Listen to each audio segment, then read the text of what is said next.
Hello everyone, my name is Clara Villegas and I will be presenting on emergency management's role in climate change. So most people see the world of emergency management as just aid for natural disasters, but one of the main things that they also should continue to concentrate on is the effects of climate change for the future.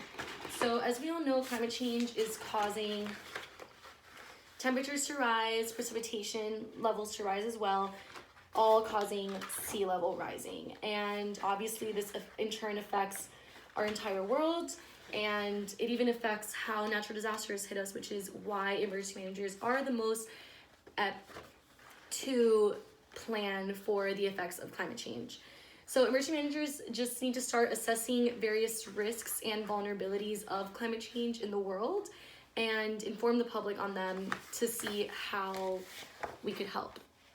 So in terms of emergency management's role in climate change, there are various impacts of climate change, and there are different ways that emergency managers could help in this.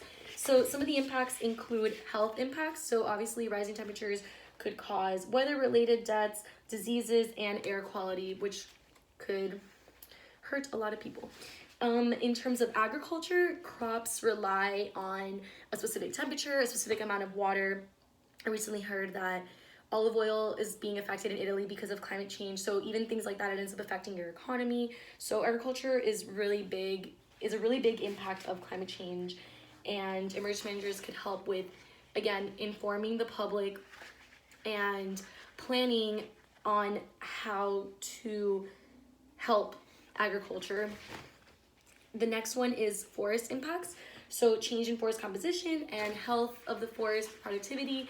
So obviously, just like the agriculture, forests also rely on a specific temperature, a specific amount of water. So emergency managers could also help in the same ways. Next up is water resource. So change in water supply because of the rise in precipitation, but also the dramatic times where there isn't enough precipitation, and also water quality. This is all affecting the water that we drink. And yeah, the next up is coastal areas. So erosion of beaches and cost of coastal communities. So this is, like, in my opinion, really the biggest one, because this rise in precipitation and rise in sea level is really affecting all these coastal areas in terms of people that live there, their economy that relies on tourism going to the beach. And emergency managers could essentially help in reducing the amount of erosion. There are certain strategies that I'm not going to go into that could also help with that, but just informing the public of ways that they could help their own area and help these coastal areas. Next up, and lastly, in terms of impacts, is species and natural areas. So the shift in ecological zones and different species that rely on certain temperatures and amount of water in their area to survive.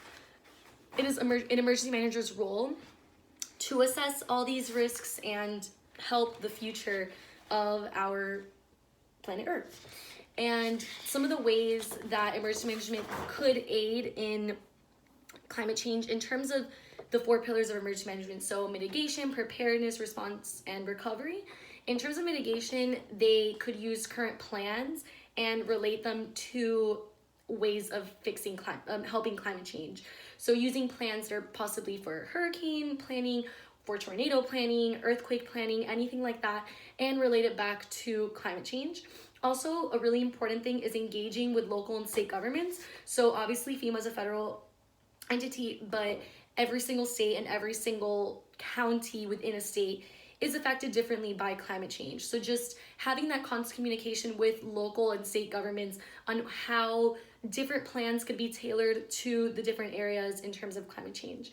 In terms of preparedness, the various emergency management communities are helping plan local climate change plans, essentially. So kind of how I touched on the mitigation part, it kind of overlaps in preparedness.